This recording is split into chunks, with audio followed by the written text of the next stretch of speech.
여러분 인생에 아주 예전에 들었던 이야기지만 혹시 기억에 남는, 그래서 마음에 박혀 있는 그런 이야기들이 혹시 있으십니까? 저에게도 그런 이야기들이 몇 개 있습니다.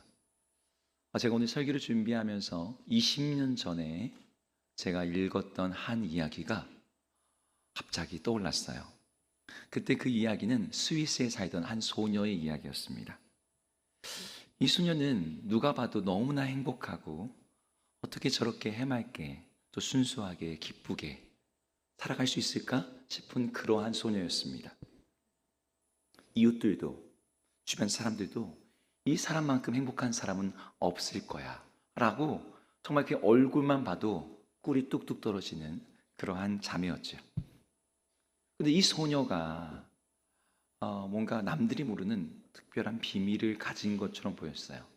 그렇게 행복한 이유가 뭐냐고 말하면 그냥 싱긋 웃으면서 그건 비밀이에요 이러면서 넘어가는 거예요. 근데 이 소녀가 나이를 먹고 어느새 노인이 되었습니다. 임종의 자리가 딱 되어서 이제 주변에 이 소녀의 자녀들 그리고 손주들이 툭 둘러싸고 마지막 가시는 길을 이제 보내는 자리가 되었어요. 근데 그 자리에서 이 노인이 된 소녀가 자기에 대해서 얘기를 하는 거예요. 얘들아, 너희들이 보기에 내가 어떻게 사는 것 같니? 어머니 너무너무 행복하고 아름답게 사신 것 같아요. 그래, 난 정말 그랬단다. 난 너무 행복한 인생을 살았어. 그런데 내가 어떻게 이렇게 행복한 인생을 살 수 있었는지 아니, 나에게 어릴 때 이런 일이 있었단다. 그래서 지난 5, 60년 동안 누구에게도 말하지 않았던 자기 인생의 비밀 이야기를 꺼내는 거예요. 이분이 어린 소년일 때 숲에 들어갔다가 거미줄에 걸려있는 나비 한 마리를 보게 되었습니다. 그래서 그 나비가 너무 불쌍해서 이 나비의 거미줄을 이렇게 풀어주고 이 나비를 이렇게 보내준 거예요. 그런데 그날 밤에 꿈을 꾸었어요. 꿈속에 누가 나왔을까요? 나비가 나왔습니다. 이 나비가 천사로 바뀌는 거예요. 자기 꿈속에서. 그리고 모든 사람이 원하는 하나의 질문을 던졌습니다. 당신의 소원이 무엇인가요? 들어줄게요. 여러분, 이 소녀가 뭐라고 말했을까요? 여러분이랑 뭐라고 얘기하시겠습니까? 건강이요, 돈이요, 권력이요, 힘이요, 뭐 이런 것들이 얘기할지 모르겠는데 이 소녀가 순박했는지 전 행복하게 살고 싶어요 라는 말을 한 거예요. 근데 이 천사가 내가 직접 행복을 줄 수는 없고 행복의 비밀을 알려주겠다고 빙긋이 웃더니 이 소녀 귀에다가 꿈속인데도 말고 그냥 말하지 않고 이 귀에다가 속닥속닥속닥속닥 얘기를 하더라는 거예요. 소녀는 잠에서 딱 깨어났습니다. 깨어났는데 꿈속에서 천사가 자기에게 해준 그 말이 너무나 선명하게 남아있는 거예요. 그때부터 이 소녀는 천사가 말해준 비밀을 실천하면서 살고자 애를 썼습니다. 그 당시 이 소녀가 자라날 때 유럽은 2차 세계대전이라고 하는 거대한 전쟁의 소용돌이 속에 있었어요. 수많은 사람들이 죽고 비참함과 고통과 스위스가 전쟁의 한복판에 있었지만 직접 전쟁을 당하진 않았지만 중립국이어서 물자도 부족하고 이 전쟁의 위기와 두려움이 그들 가운데 계속 있었던 거죠. 이런 시기를 보내며 소녀는 결혼을 하고 결혼하면서 자녀도 낳고 하지만 그 과정에서 자녀를 잃기도 하는 어려운 시간들도 있었습니다. 그럼에도 불구하고 소녀는 천사가 말해준 이 비밀을 붙잡았고 그래서 그의 평생에 행복할 수 있었다라고 자기 자녀들에게 얘기를 하는 거예요. 그리고 이제 나의 인생으로 증명된 이 행복의 비밀을 나의 사랑하는 아들과 딸과 손주들에게 유언처럼 선물처럼 주고 싶다고. 자, 할머니가 된 소녀가 이제 말했습니다. 그날 천사가 나에게 말해준 행복의 비밀이 뭔 줄 아니? 행복하고 싶나요? 그러면 감사하세요. 이것이 행복의 비밀입니다. 여러분들이 생각했던 답이 아닐 수 있습니다. 그거 누가 모르나요? 이럴 수 있지만 참으로 우리가 어떻게 행복한가 보면 감사하는 사람의 삶에 행복이 있음을 발견하게 돼요. 여러분, 감사는 의무가 아니라 특권입니다. 우리의 삶을 복되게 만드는 선물이에요. 그래서 하나님은 이 선물을 통해서 우리들이 복되기를, 행복하기를 바라시기에 우리에게 이 감사를 명령하신 줄로 믿습니다. 감사를 자기 백성의 행복을 위해서 정해 놓으신 거죠. 그래서 이스라엘의 7개의 절기 중에 그 모든 절기 중에 한두 개를 빼놓고 나머지 모든 절기는 감사의 의미가 담겨져 있고, 그 중에 특별히 오늘 우리가 읽은 오늘 우리가 만난 이 날 맥주 감사절이 주님이 그 감사를 명령하신 절기입니다. 여러분, 구약에는 이스라엘 백성들에게 아주 유명한 3개의 절기가 있습니다. 이스라엘 백성들에게 원래 7개의 절기가 있는데 유월절, 초막절과 더불어서 오늘 우리가 지키는 이 맥주절이 3대 절기예요. 근데 여러분, 맥주절이 무슨 절기냐라고 물으면 맥주절에 대한 이해가 참 어렵습니다. 그 이유 중에 하나는 이 절기를 부르는 이름이 여러 개이기 때문이에요. 여러분, 우리나라에서는 추석을 한가위라고도 부르잖아요. 그리고 한자로는 갑의 중추절이라고도 부릅니다. 아니, 추석에 만나자고 해놓고서 왜 한가위에 보자고 또 그래? 이렇게 말하면 이상하잖아요. 같은 날이니까요. 맥추절도 똑같습니다. 맥추절도 성경에 여러 가지 이름이 있어요. 여러분 들어보셨을 겁니다. 초실절, 칠칠절, 오순절, 이게 다 맥추절을 부르는 또 다른 이름입니다. 그럼 맥추절의 이름이 왜 이렇게 많으냐? 이것은 강조하는 부분이 달라서 그래요. 맥추절은 보리를 거두는 추수하는 절기라는 뜻입니다. 초실절은요, 첫 번째 익은 열매를 드리는 절기. 칠칠절은요, 6월절 이후에 49일이 지난 7 곱하기 7, 칠칠절, 49일이 지난 절기. 오순절은요, 5에다가 열순자, 50일이 전한 절기. 이 절기가 다 같은 의미예요. 그런데 교회는 특별히 맥추절이라는 이름을 가지고 이 절기를 지켜왔습니다. 사실 맥추절이라는 이름을 지켰던 배경에는 보릿고개라고 하는 우리 어떤 배경이 있어요.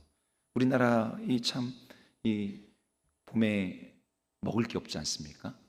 그러면은 가을에 거두었던 모든 음식이 다 떨어지고 한 3월, 4월쯤 되면 먹을 게 없어요. 보리가 언제 맺어져요? 5월, 6월에. 그래서 이때 거두는 보리가 가을에 거두는 그 어떠한 추수보다도 정말 귀한 것이었죠. 그런데 이 맥추절이 지금 우리는 더 이상 농사를 짓지 않는 시대입니다. 사회 상황이 농경사회에서 도시 문화로 바뀌었는데 굳이 우리가 이 절기를 지금 왜 지켜야 될까? 이런 질문이 우리에게 생기는 거예요. 근데 맥주절의 또 다른 이름인 초실절은 우리가 이 절기를 시대를 뛰어넘어서 지켜야 되는 이유를 우리에게 말해줍니다. 여러분, 이 이름 두 가지, 맥주절과 초실절은 이름 사이에 모순이 있어요. 왜냐하면 맥주절은 곡식, 이 보리를 다 거둔 다음에 감사하는 절기인데, 초실절은 그 이름의 뜻이 뭐예요? 처음 익은 열매를 드린다라는 뜻이거든요. 이미 보리를 다 거둔 마당에 처음 익은 열매를 드린다. 이게 무슨 뜻일까요? 이것은 이 절기 때 사용되는 곡식이 달라서 그렇습니다. 같은 절기지만 맥주절은 보리를 다 거둔 다음에 그걸 가지고 절기를 지킨다면, 초실절은 보리 다음에 익는 곡식, 밀을 처음 수확해서 그걸 드리는 거죠. 그러니까 맥주절이 이미 하나님이 주신 보리에 대한 감사라면, 초실절은 이제 앞으로 주실 이 밀에 대해서 감사하는 겁니다. 다른 말로 다시 말하면 맥주절은 주님이 주신 과거의 은혜에 대해서 감사하는 것, 그렇다면 초실절은 주님이 주실 미래의 은혜에 초점을 잡고 있는 감사절인 겁니다. 오늘 우리가 읽은 다니엘서의 이야기가 바로 이 초실절의 감사, 미래의 감사가 어떤 것인지를 잘 보여주는 이야기입니다. 오늘 본문의 배경에는 세계사적인 격변이 있었어요. 바벨론이라고 하는 세계 최초의 대제국이 멸망을 하고 그 뒤를 바사 제국, 우리에게는 페르시아로 알려진 이 바사 제국이 자리를 차지하게 되었습니다. 패권이 넘어갔으니 기존 바벨론 제국에서 부와 명예와 힘을 누리던 사람들은 제국의 멸망과 함께 몰락하는 것이 당연했지요. 그런데 다니엘은 바벨론 제국에서 최고의 위치에 있던 사람이었으니 그도 역시 제국과 함께 몰락해야 되는데 정반대의 일이 일어난 거예요. 다니엘이 페르시아의 이 황제 왕 다리오에 의해서 선발된 최고 지위의 관료 3인에 들어가게 되었습니다. 성경은 어떻게 이런 일이 일어나는지 설명을 해주지 않아요. 하지만 어떤 사람들은 이렇게 해석을 합니다. 다니엘이 총리가 된 것은 바사 제국이 거대한 이 바벨론 제국을 먹었으니까 나라와 민족을 통합하기 위한 명분으로 다니엘에게 이 명예 고위직을 준 것이다 라고 보는 거죠. 당시 다니엘의 나이가 80세가 넘은 나이였거든요. 그러니까 일종의 원로로 이름만 딱 붙여놓고 그냥 명예직. 그런데 다니엘을 세운 의도가 어떻든 간에 다니엘이 그 자리에서 보여준 모습은 너무너무 탁월한 거예요. 그 행정, 정치, 업무, 그 이야기가 오늘 본문의 3절에 나와 있는데요. 3절을 함께 읽어보겠습니다. 읽습니다. 시작. 다니엘은 마음이 민첩하여 총리들과 고관들 위에 뛰어남으로 왕이 그를 세워 전국을 다스리게 하고자 한지라. 아멘. 여기 다 마음이 민첩했다 그래요. 그리고 총리들과 고관들 위에 뛰어났다라고 얘기합니다. 여러분, 다니엘이 불리한 점이 많아요. 나이가 많잖아요. 젊은 사람들에 비해서 생각이 빨리빨리 안 돌죠. 지금 나라가 바뀌었어요. 바벨론의 언어와 바사의 언어는 다릅니다.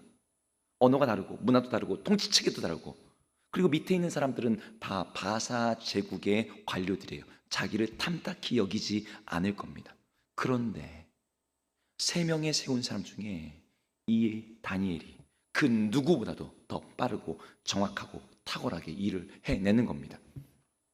여러분, 주머니 속에 있는 송곳이 그 뾰족함을 드러낼 수밖에 없듯이 이 다니엘의 탁월함과 특별함을 다리오 왕이 뭐 굳이 알려고 하지 않아도 그냥 눈에 보이는 거죠. 같은 일을 맡겨도 다니엘을 하면 일이 달라요. 일이 너무 빨라요. 일을 행하는 방식이 너무 자신의 마음을 흡족하게 해요. 그래서 다리오 왕이 생각을 바꿔먹습니다. 기존에 3인이 다스리는 체계가 아니라 다니엘 혼자서 이 전국을 다스리는 것이 훨씬 더 효율적이고 좋겠구나. 근데 그런 마음이 공공연하게 신하들에게 비춰지지 않겠습니까? 근데 바사 제국의 신하들이 마음이 어땠을까요? 아니, 우리가 정복한 나라에 원래는 죽임당해도 마땅할 사람이 우리랑 똑같이 이 바사 제국에서도 관료가 되는 걸 넘어서 우리 위에서 우리를 통치하는 최고 자리에 올라간다고? 아니, 우리가 이 바사 제국을 저 바벨론을 멸망시켜서 우리가 피땀을 흘리면서 이 고생했는데 아무리 왕이라도 왕의 총리를 받는다 해도 이건 아니지 않나? 이런 마음이 그들에게 들었던 거죠. 그래서 이 바사 제국의 신하들이 이 다니엘이라고 하는 이 굴러온 돌 앞에서 똘똘 뭉쳐가지고 다니엘의 약점과 흠을 찾아내서 그를 끌어내리려고 합니다. 그런데 4절을 한번 볼까요? 4절에 이런 이야기가 나옵니다. 읽겠습니다. 시작. 이에 총리들과 고관들이 국사에 대하여 다니엘을 고발할 근거를 찾고자 하였으나 아무 근거 아무 허물도 찾지 못하였으니 이는 그가 충성되어 아무 그릇됨도 없고 아무 허물도 없음이었더라. 아멘. 오늘 본문에 아무란 말이 4번이나 나옵니다. 총리들, 고관들 모두가 합심해서 다니엘을 고발할 근거를 찾는데 아무 근거도 아무 허물도 찾아낼 수가 없는 거예요. 다니엘은 충성된 사람이었고 그릇된 것이 없었다. 이런 다니엘을 공격할 수 있는 유일한 지점이 하나 있었는데 그것은 다니엘이 믿는 그 하나님의 율법, 그의 신앙, 그것만이 저를 넘어뜨릴 수 있는 어떤 공략 지점이 되겠다. 그래서 이들은 그 의도는 숨겨져 있지만 명백히 다니엘을 겨냥한 아주 정교한 법령 하나를 왕에게 가지고 왔습니다. 그 법이 왕 입장에서는 너무나 흐뭇하고 좋아 보이는 내용이었어요. 그 7절에 그 내용이 나오는데 함께 읽어보겠습니다. 7절 읽겠습니다. 시작. 나라의 모든 총리와 지사와 총독과 법관과 관원이 의논하고 왕에게 한 법률을 세우며 한 금령을 정하실 것을 구하나이다. 왕이여, 그것은 곧 이제부터 30일 동안에 누구든지 왕외에 어떤 신에게나 사람에게 무엇을 구하면 사자굴에 던져놓기로 한 것이니이다. 아멘. 여러분, 모든 총리, 사실 다니엘은 여기 안 들어갔죠.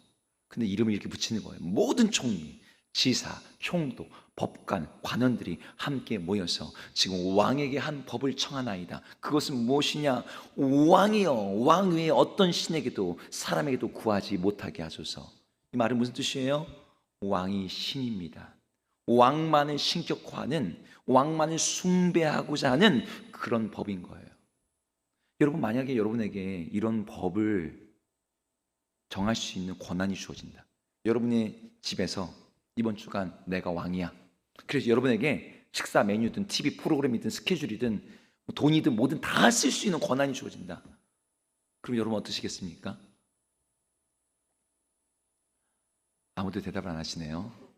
저는 좋을 것 같은데. 여기 다리오가 너무 흐뭇한 거예요. 아니 나를 좋아해도 이렇게 좋아할 수 있나? 네. 사실 이 법을 그대로 적용해서 시행하는 건 문제가 많이 있었습니다. 30일이라고 하는 제한적으로 진행되는 법령이긴 하지만 왕 외에 다른 신을 섬기는 모든 종교 활동을 금지한다. 그럼 기존의 종교를 가진 사람들이 반발할 수 있죠.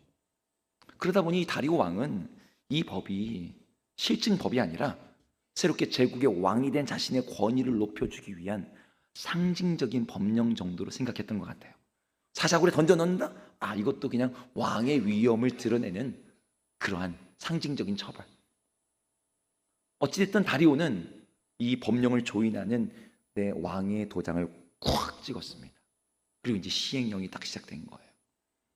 자, 이때 다니엘이 이 법령이 왕에게 올라갔고 왕이 허락을 했고 이제 선포된 것도 알았어요. 그리고 그 법령이 왕이 생각하는 것처럼 그냥 상징적인 법이 아니라 자기를 제거하기 위해 준비된 정치적인 술수라는 것도 아마 알아차렸을 겁니다. 여러분, 이런 상황이라면 여러분 어떻게 하시겠습니까? 그 누구보다도 지혜로운 다니엘이라면 그들의 공격을 피할 방법을 당연히 알 수 있죠. 피하는 방법 간단합니다. 하나님께 기도하지 않으면 돼요.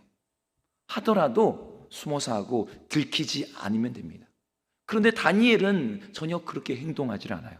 오늘 10절 말씀을 한번 같이 읽어볼까요? 10절 읽겠습니다. 시작. 다니엘이 이 조서에 왕의 도장이 찍힌 것을 알고도 자기 집에 돌아가서는 윗방에 올라가 예루살렘으로 향한 창문을 열고 전에 하던 대로 하루 3번씩 무릎을 꿇고 기도하며 그의 하나님께 감사하였더라. 아멘. 여러분, 다니엘이 자기를 잡고자 제정된 그 조서에 왕의 도장이 찍혔어요. 상징적이든 뭐든 간에 도장이 찍히고 나면 이건 이제 시행되는 거예요. 그걸 알면서도 다니엘이 기도를 합니다. 그냥 기도한 정도가 아니라 예루살렘으로 향한 창문을 열고서 자기를 감시하는 정적들이 보란 듯이 기도를 했던 거예요. 이게 들키면 사자굴에 던져질 걸 아는데도. 여러분, 이상하지 않습니까? 다니엘이 왜 이렇게 기도하는 거죠? 이상한 건 그것만이 아닙니다. 이렇게 공개적으로 기도하면서 다니엘이 뭐라고 하나님께 기도했다는 내용이 뒤에 나오냐면 하나님께 감사하였더라라는 말이 들어있는 거죠. 도대체 지금의 상황에서 다니엘에게 하나님께 어떤 감사를 할 수 있을까요? 대적들이 함정을 파놓고 자기 지금 넘어뜨리려고 하는 상황에서 감사할 게 뭐가 있을까요? 아쉽게도 오늘 성경에는 다니엘이 무엇을 감사했는지 감사의 내용은 정확히 말해주지 않습니다.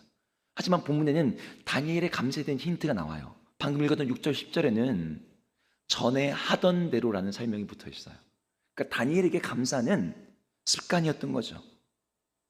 다니엘이 하루 3번 기도한 것만 전에 하던 대로 하는 습관이 아니라 다니엘은 하나님께 감사하는 일에 있어서도 일상적이고 습관적으로 하나님께 그 감사를 드렸다는 거예요. 그날의 상황이나 외부적인 조건이나 컨디션에 상관없이 다니엘은 계속해서 감사하는 사람이었습니다. 하지만 여러분, 감사가 의미 없이 반복하면서 감사합니다, 감사합니다.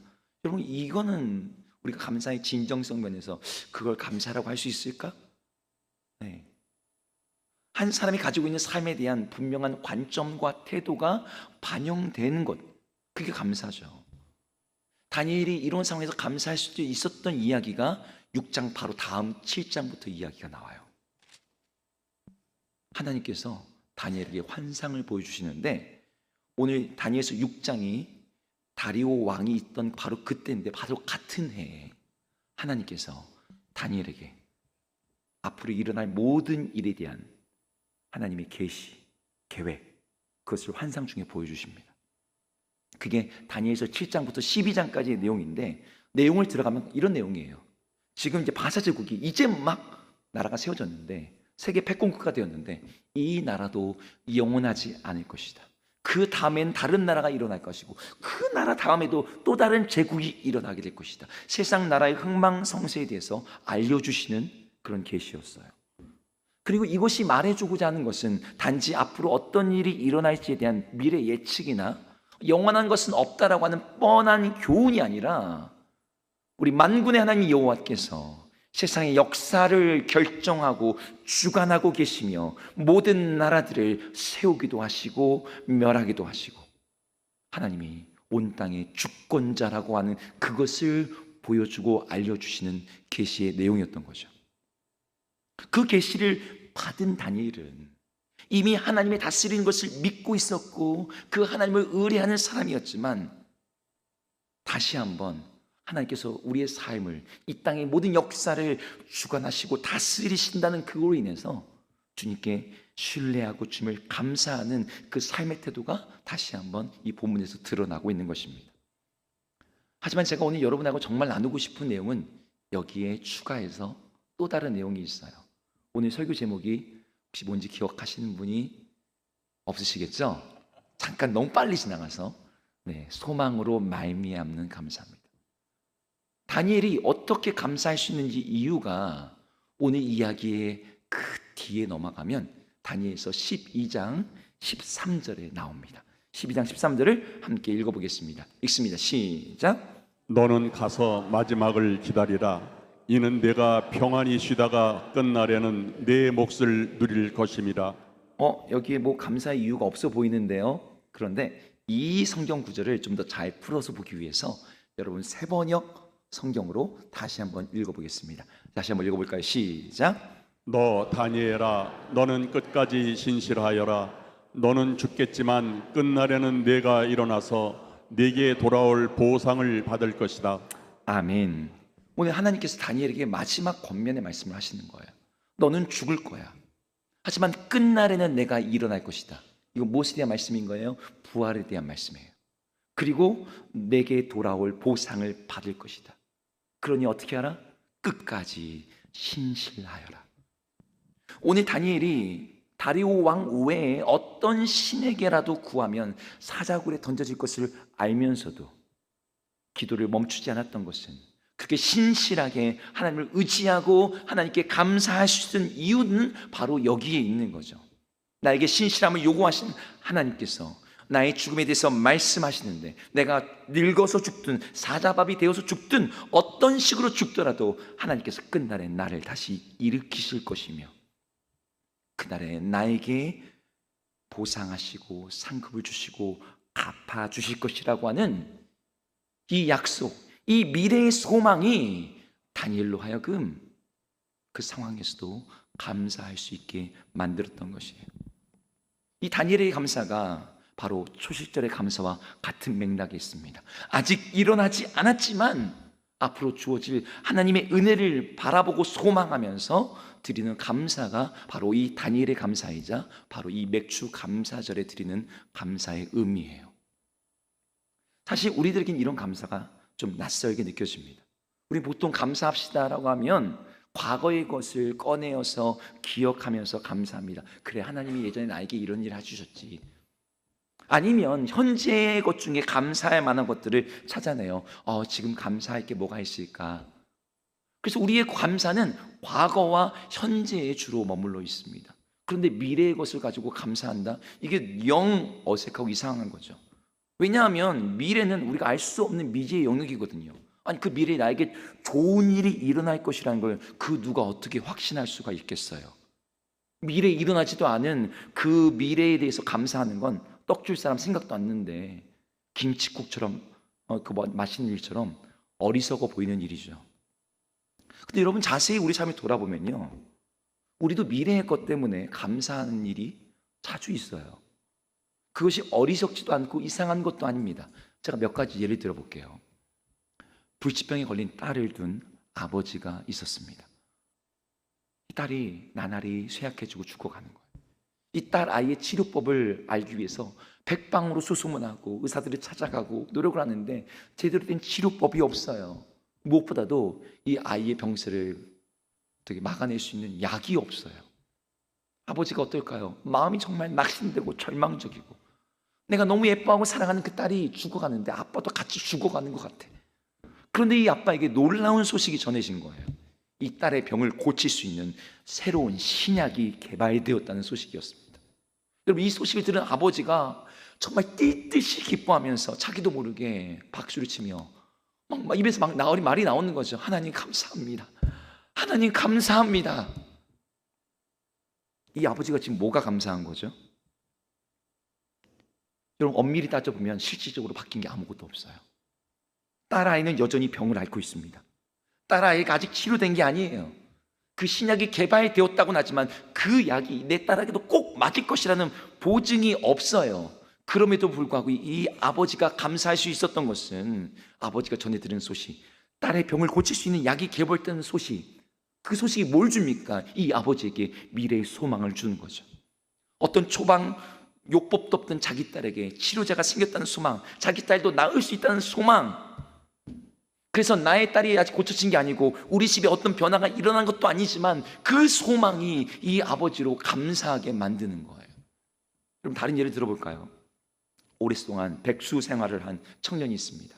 취업을 하겠다고 수백 곳에다 원서를 넣고 1년, 2년, 3년 지났는데 아무도 자기를 불러주지 않아요.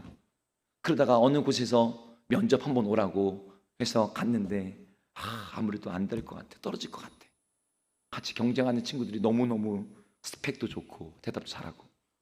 그런데 그 회사에서 연락이 온 겁니다. 합격했다고. 한 달 뒤에서부터 정식 출근을 하시면 됩니다. 여러분, 이 청년에게 얼마 꿈만 같은 소식이겠습니까? 너무 기쁘고 감사한 거죠. 이 청년의 입에서도 감사가 절로 나옵니다. 하나님 감사합니다. 엄마 나 취업했어. 근데 한번 생각해 보세요. 지금 이 청년이 당장 회사를 다니고 있는 건가요? 지금 통장에 월급이 들어왔습니까? 회사 소속으로 무슨 복지 혜택이라도 받았습니까? 전혀 아니죠. 월급이나 복지는커녕 아직 사원증도 나오지 않았어요. 모든 일은 한 달 뒤에 본격적으로 시작이 됩니다. 그런데 그 미래의 것이 지금의 모든 걸 바꿔놓는 거예요. 직장에 취업해서 출근하게 될 것이라는 그 소망으로 말미암아 지금 달라진 게 없는데, 여전히 나는 백수인데 내 청년의 삶이 완전히 바뀌고 감사할 수 있게 된 거죠. 이게 미래의 소망으로 말미암아 우리 가운데 주어지는 감사입니다. 여러분들에게 너무나 유명한 말씀, 여러분들이 많이 암송하는 말씀이 한 구절 있어요. 빌립보서 4장 6절 말씀인데요, 함께 읽어보겠습니다. 읽습니다. 시작.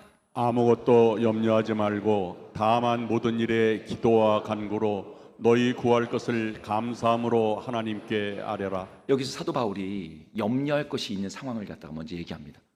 염려할 게 있는 거죠. 염려할 게 있으면 감사가 나옵니까? 안 나옵니까? 염려와 근심이 있어요. 그때 뭐 하라는 거예요? 기도와 간구를 하래요. 너희의 구할 것을 하나님께 아뢰래요. 근데 이때 무슨 말이 붙어 있습니까? 감사함으로 하나님께 아뢰라고 합니다.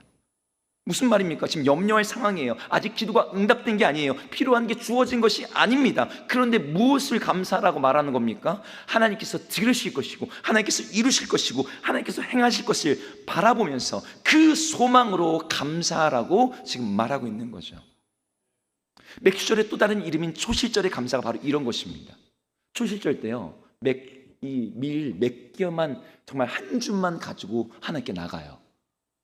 한 줌만 가져갈 때 여러분 처음 거둔 거니까 이 이삭이 제대로 여물어서 꽉 차 있는 게 아닐 수도 있어요. 그럼에도 불구하고 그 한 줌을 가지고 하나님께 나와서 제사를 드립니다. 왜요? 지금 당장 밀 거둔 게 없지만 주님께서 그 밀의 이삭이 꽉 들어차도록 채워주실 것이고 우리들을 먹이실 것이라는 그 소망이 그들 안에 있는 겁니다. 우리들에게는요, 손안에 쥐는 밀 이삭 한 줌보다 더 확실하고 분명한 미래가 있습니다. 하나님께서 우리에게 친히 말씀하시는 말씀이 에레미야서에 있어요. 함께 같이 읽어보겠습니다. 시작. 여호와의 말씀이니라. 너희를 향한 나의 생각을 내가 아나니 평안이요 재앙이 아니니라. 너희에게 미래와 희망을 주는 것이니라. 아멘. 여기 하나님의 분명한 생각이 드러나 있습니다. 이게 지금 멸망 직전에 주어진 말씀이에요. 멸망할 거예요. 바빌론의 멸망을 당합니다. 그런데 나의 생각은 무엇이다? 평안이다. 너에게 미래를 주는 것이다. 소망이다. 이것이 하나님의 계획입니다. 하나님께서 우리를 향해서 좋은 미래와 복된 내일을 주시기로 분명한 생각과 의도를 가지고 계신 줄을 믿으시기 바랍니다. 우리 그리스도인들이 감사할 수 있는 이유는 바로 이 하나님의 계획과 뜻이 분명하기 때문이에요. 우리를 주님의 백성으로 만들어주신 복음의 소식에도 이 미래의 소망이 가득 들어차 있습니다. 우리가 복음 때문에 감사할 수 있는 이유는 단지 예수님이 십자가에서 우리를 위해서 죽으셨기 때문만이 아니에요. 현실이 힘들어지면요, 2000년 전에 예수님이 나를 위해 죽었대, 그게 아무런 위로가 안 될 때도 있습니다. 하지만 복음의 그 과거에 일어난 그 사건이, 예수님이 십자가에 죽으신 그 사건이, 예수님이 죽음에서 일어나시고 부활하신 그 사건이, 예수님이 승천하셔서 하나님의 보좌 우편에 앉으셨다고 하는 그 일이 과거형이 아니라 우리의 미래를 완전히 바꿔놓을 것이라고 복음은 말해요. 죄와 사망이 다스린 세상 나라가 망하고 이미 시작된 의와 평강과 희락의 나라가 온 땅에 가득하게 될 것입니다. 지금은 고통과 눈물이 있을지라도 그분의 나라가 올 때 여러분의 눈물이 씻김 받을 것입니다.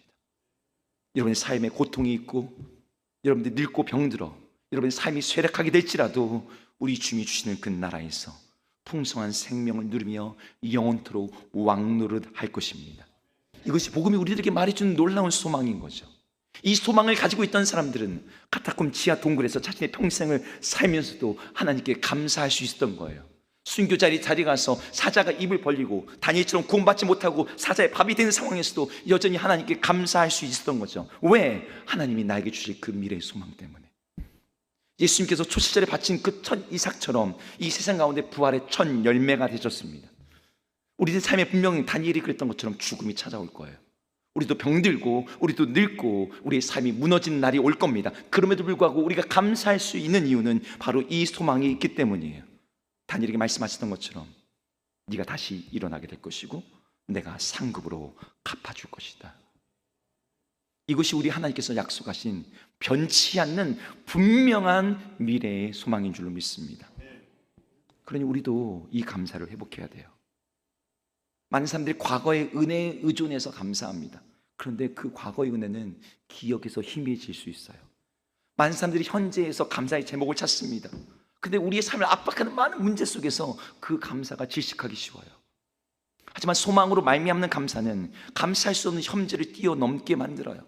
현실이 구름으로 가득 뒤덮여져 있고 비가 내리고 삶이 질척해져도 내일 해가 뜰 것을 바라보기에 이 마음의 따뜻한 감사를 잃지 않을 수 있는 것입니다. 불편함, 우리로 불평을 만들어내는 것, 불행한 삶으로 이끌어가는 그 모든 것들이 이기고 우리로 복되고 행복하게 만드는 그런 삶의 비결이 하나님을 신뢰하고 소망하는 이 감사에 있어요. 과거에 말라버린 기억, 현재의 메마른 상황에서만 감사를 찾으려고 하면은 잠깐은 감사할 수 있을지 몰라도 참으로 우리를 복되고 행복하다고 말하게 만드는 그런 넉넉한 감사로는 이끌지 못하는 거죠. 따라서 우리는 이 미래의 소망이라고 하는 이 메마르지 않는 이 감사의 원천을 붙잡아야 되는 겁니다. 하나님이 나를 위해서 하실 일, 하나님이 약속하신 것, 하나님께서 나에게 앞으로 베푸시겠다라고 하는 그 분명한 미래, 이것을 붙잡을 때 우리 감사는 결코 메마르지 않는 원천이 되어서 우리로 하여금 복된 삶을 살게 만듭니다. 그러니 이곳에 계신 우리 모든 주사랑 가족들이 그 하나님을 바라보시기를 축복합니다. 하나님의 약속을 바라보시기를 축복합니다. 하나님의 말씀 안에서 소망을 발견하시기를 바랍니다. 우리 하나님께서 우리에게 행하실 미래를 바라보면서 감사할 수 있기를 축복합니다. 우리가 주님의 백성이라는 그 이유 하나만으로 하나님께서 우리에게 베푸실 그 위대하고 놀라운 선한 일들을 묵상하고 생각할 때 그 부활의 소망이, 그 영생의 소망이, 그 하나님 나라의 소망이, 그 하나님 나라의 상급의 소망이, 구원의 소망이, 영생의 소망이 우리로 하여금 참된 감사로, 우리로 하여금 행복한 사람으로 만들게 할 줄로 믿습니다. 이 소망으로 말미암는 감사로 인해서 우리 이곳에 함께하는 모든 분들의 삶이 기쁨과 은혜로 충만한 그런 복된 삶이 되기를 주 이름으로 축복합니다.